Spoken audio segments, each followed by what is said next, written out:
I already own a tux, but bought a secondhand Prince Charlie. I gather Prince Charlies are cut shorter than regular kilt jackets maybe, but mine seems really short. If I were to buy a new one, how long can it be? And is having a Prince Charlie the length of a standard kilt jacket bad form? And related, Joe asks, how far down should a vest come when wearing a kilt and jacket? That is, can the fabric of the shirt show, or should the vest overlap the kilt? Thanks! Exclamation point. Yes, to answer the first question, yes. A Prince Charlie, jacket or a coatee is shorter at the sides than an Argyle jacket or a Crail jacket or something like that. Right. Kilts are worn higher, therefore the jackets tend to be a little bit shorter in the body. In the case of a Prince Charlie, much shorter.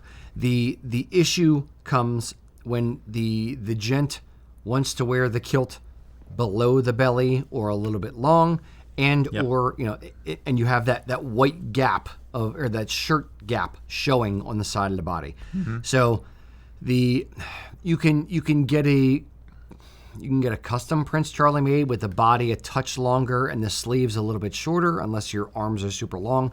But generally speaking, you just have to wear the kilt a little bit higher.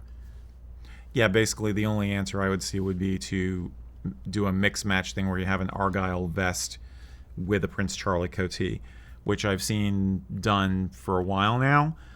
I'm not a big fan of it, but I don't dislike it as much as I used to. But yeah, almost invariably is that the kilt is either worn too low or riding low because it's not snug enough. So it's starting to slip down and rest more towards the hips, or it's bunching up.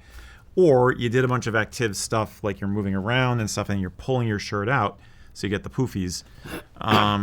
Either way, yeah, I mean, it is meant to be at the cut where it's at. It is meant to be a very short-waisted thing. It is based very loosely on the coatees that were worn in a military context, and they were cut short, presumably because I think it has something to do with the cavalry, but I'm not sure. But yeah, it is supposed to look like that for a reason. So having a longer one might look a little awkward. I don't know.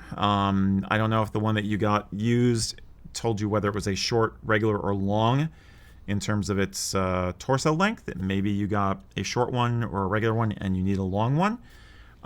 Maybe you're longer torsoed. Exactly. And those of us with longer torsos do have this challenge. So if at all possible for your next coatee, go buy it in person at a store, a reputable store, and try on a couple, wear your kilt there and try on a couple. It's not bad whiskey. Know what's even better than this, though?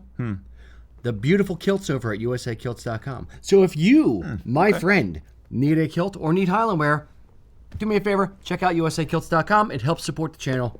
Cheers. Yeah, even the best of the most average of men, shall we say, when you're wearing a kilt, let's say you're 6 foot tall and you're wearing your kilt at the proper height, 2 inches above the belly button, a little bit high on the sides, and you wear a straight, a 38 regular or a 42 regular jacket and vest, and you put it on in a Prince Charlie.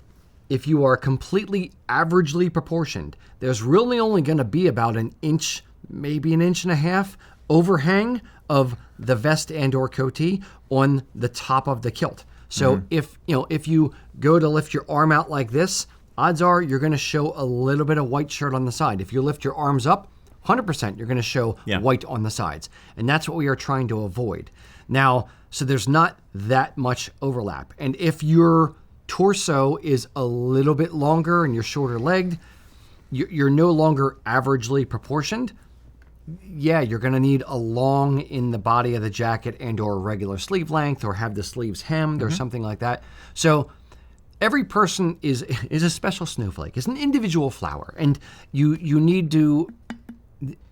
A lot of people need to understand that clothes can be tailored. You can take something to a tailor to fit you perfectly. And if your sleeves need to be taken up a half inch, an inch, whatever it is, because you need a slightly longer body of the jacket, great. It's just your individual proportions as a human. So, yeah. Money might be an object as you're a student and you picked up your PC at a charity shop. one thought would be there are other jacket styles which can be acceptable for black tie. You could consider getting a regulation doublet, or even a Sheriff Muir set, or a Kenmore doublet. And those would be acceptable for black tie, but they're going to cost you. So consider a different style if it means that much to you. Yeah. Indeed. Yeah, but you can figure it out. Yes. Now, as for what was the second question? How Second long? question was, how far down should a vest come down when wearing a kilt and jacket? That is, can the fabric of the shirt show? Right. Or should Okay. the So vest we answered overlap? that. Okay. Yeah. Okay. Yeah, so we're Exactly. good. It should come down to meet the top of the kilt and ideally overlap it Just by a little bit. overlap a little bit. Yeah. Yeah. Which is, this is again why we say you do not wear a belt with formal dress, because the waistcoat is covering it. So There's not much point. there's not much point. Yeah.